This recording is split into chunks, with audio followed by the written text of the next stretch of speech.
कि भाई आदमी मारे 100 बच्चे तो मारे दूसरे पीछे लगे और उन्होंने सब चीजें खसने है ना।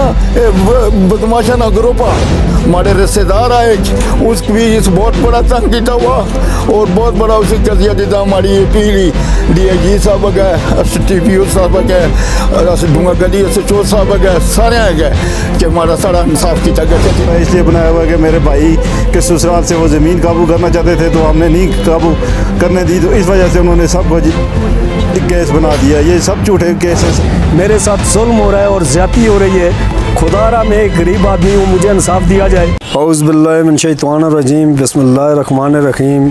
अल्लाह के सामने जो भी बोलूँगा सच बोलूँगा, सच के अलावा कुछ नहीं बोलूँगा।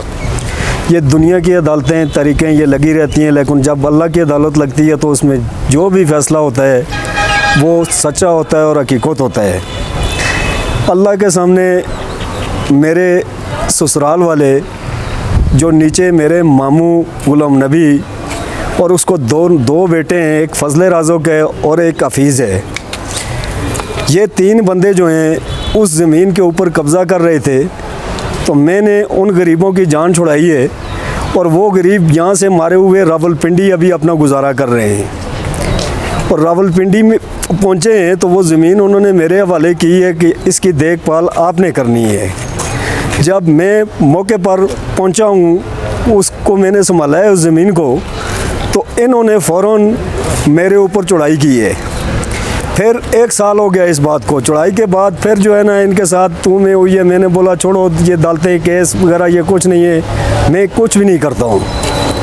फिर उन्होंने इस तरह किया है कि फ़ौरन जो है अपना चाचा रियाज जो है, इसके दोनों जमाई हैं, राज़ुक भी है और हफीज़ भी, दोनों बहनें दोनों भाइयों के घर होती हैं। तो इन दोनों भाइयों ने मिलकर चाचा रियाज को बोला है कि इसकी ज़मीन पर कब्ज़ा करें आप।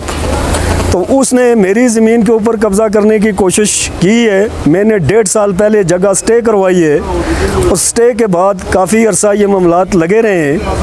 और अगले दिन जब इन्होंने देखा है कि ये कोई चारा नहीं चलता, तो पहले इन्होंने मेरे वालिद साहब को मारा है। उनकी उम्र है 70 साल उनकी उम्र है और वो उनको पेशाब की थैली लगी हुई है।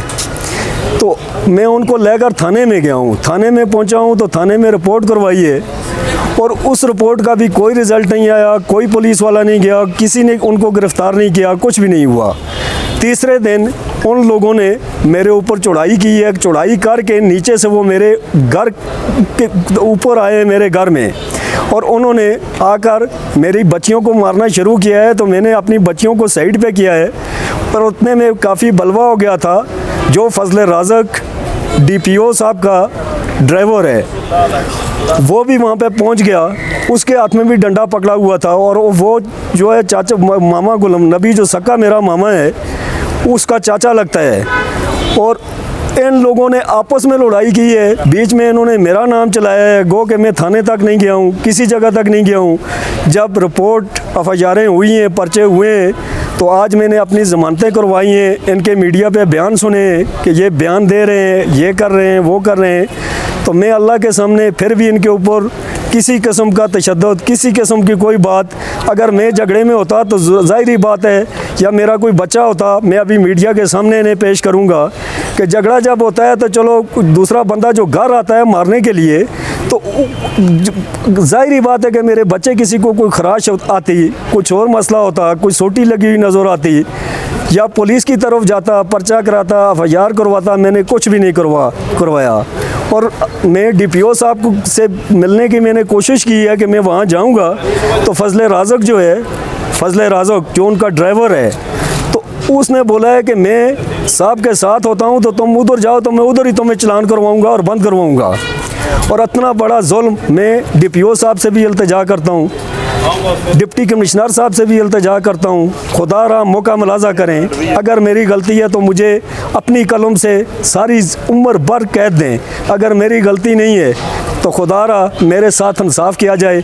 वो मकान जो है मेरे पुलिस की कस्टडी में दें, मैं अपने बच्चों को लेकर वहाँ से निकलूँ, क्योंकि मैं सिर्फ़ और सिर्फ अपने दादे का एक पोता जो है वहाँ पर रहता हूँ, और बाकी जितने भी ये हैं ये सारे के सारे मिले हुए हैं। और ये 60 आदमी बनता है, इनका बेसिकल साल पिछला रिकॉर्ड थाने से चेक करें, इनके वालद का करें तो पक्के 302 के ये 3-4 पर्चे इनके खिलाफ हुए हैं और इनके में मुलव्वस हैं, इन्होंने जेलें काटी हैं, इन्होंने सारे काम किए हैं। तो खुदारा मैं एक गरीब आदमी हूँ, मुझे इंसाफ दिया जाए।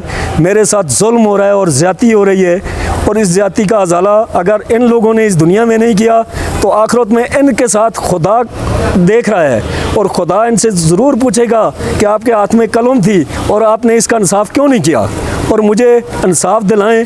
खुदारा मैं इस हुकूमत से अपील करता हूँ कि मुझे इंसाफ दिलाएं। बिस्मिल्लाहिर्रहमानिर्रहीम उज़्बिल्लाहि मिनश्शैतानिर्रजीम। मैं 70 साल की उम्र में है, मैं पुलिस ने रिटायर आदमी हाँ। खुदा ने सामने जो कुछ बोलूँगा अल्लाह की किताब और अल्लाह ने कुरान ने सामने सच बोलूँगा।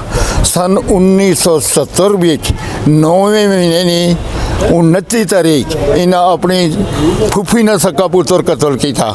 दुआ लमोर का बाग तो कुंदार रसा कपड़े ना उसका ना शिरदिल रसा उसके रस्से भी जिन्हें कत्ल किया करी। उसके बाद इन्हें 2 कत्ल और किए करी। असने मंजीर बिस्तरे बनाई और रिपोर्ट बचाया साड़ियाँ जदाता इन्हें उस कत्ल ने एवज भी दवाइयाँ अस कि कोई ना मोड़ी का पैसा ना दिता, कोई असें जदाता ने कि नहीं दित्तियां। ये 21-22 आदमी है, हमारे 2 बच्चे और हमारे 2 पोतरे। ये 21-22 आदमी हमारे 2 बच्चे हमारे पोतरे पीछे लगे हुए और उन्होंने सब किचे खसने है ना। बदमाशा ना ग्रोपा एक गलम नबी और एक राजोक एक फीस इन्होंने रियाज ने जमाई है और ये भी उन्होंने मिली एक खसने हुकूमत अगे SPO साहब अगे DIG साहब अगे IAG साहब अगे हाथ बन्नी में अर्ज करने और सवाल करने हमारे बच्चे ना हमारे 2 बच्चे ना हमारे पोतरे ना इंसाफ किया गया। और मैं तुसन खिदमतगार मैं तुसन एक महकमे ना खिदमतगार आदमी से मैं पेंशन गिने सन 1995 में मैं रिटायर हुआ और जदून सरफराज साहब को हमारे रिकॉर्ड ना तुस पूछी कि नो कि भाई ये किस किस्म ना आदमी आ वो भी तुसन महकमे ना DIG रिटायर हुआ। तो मैं हर आदमी ना ने खिदमत की थी पुलिस ने अफसर हर सना। अगर पुलिस ने अफसर हमारा साथ ना दे तो फिर कौन देसी राजों का होन गची SPO ने ड्राइवर हुआ। हमारे रिश्तेदार आए उसको भी इस बहुत बड़ा तंग किया हुआ और बहुत बड़ा उसे कजिया देता। हमारी ये पीली DIG साहब आ गए STPO साहब आ गए डूंगा गली SHO साहब आ गए सारे आ गए कि हमारा सारा इंसाफ किया गया थी। देखो हमारे पोतरे नहीं गलती हमारे पुतरे नहीं गलती तो बिल्कुल इन्हें की सूली चाड़ी छोड़ मैं ना बोलना अगर इन्हें नहीं गलती नहीं तो इंसाफ किया गया था। अस्सलाम वालेकुम अफसर वाला की अस्सलाम वालेकुम जनाब DIG हज़ारा रेंज SSP एबटाबाद SSP साहब एबटाबाद अस्सलाम वालेकुम सर। मेरी ये गुजारिश है कि ये जो भी केस बने ये सब झूठ और फ्रॉड पर मबनी है। मैं ज़िला रिपल में रिहाइश पज़ीर हूँ और ये सब झूठ और फ्रॉड है। और हमारे रिश्तेदार है मोहम्मद सलीम उस पर भी इन्होंने झूठा और फ्रॉड की ये केस किया है। ये उस टाइम चंगला गली चौकी में इसका अपना एक केस था, उधर बैठा हुआ था। ये सब फ्रॉड बनाया हुआ है। मेरे मामू गुलाम नबी उनके 2 बेटे फजल राज़क हफीज़ जो रियाज के दामाद हैं उन्होंने ये केस बनाया हुआ है। इसलिए बनाया हुआ है कि मेरे भाई के ससुराल से वो ज़मीन काबू करना चाहते थे तो हमने नहीं काबू करने दी, तो इस वजह से उन्होंने सब कुछ केस बना दिया। ये सब झूठे केस हैं सब कुछ है। हम आपसे गुजारिश करते हैं कि इन केसों पर नज़रसानी करके समझें तो अपना रहम फरमाए ताकि करें। हमारे मेरे भाई मेरे रिश्तेदार ये बेगुनाह हैं, बेगुनाह को बेगुनाह ही कहें। उन्हें अदालत में घसीटना ये अच्छी बात नहीं है। हमारा तो अदालत तक ही है या आप तक ही कर सकते हैं और हम किसी जगह नहीं जा सकते क्योंकि गाँव में हम दादे की जितनी औलाद हैं उनमें से एक रह रहा है और सब हम आउट हैं। बस हमारी यही गुजारिश है कि ज़्यादा लंबी बातें मीडिया पे नहीं की जाती। तो सर DIG हज़ारा रेंज और DPO साहब एबटाबाद इन सब से गुजारिश है कि इस केस की दोबारा नज़रसानी करवा के बच्चे को रिमाइंड कराया जाए।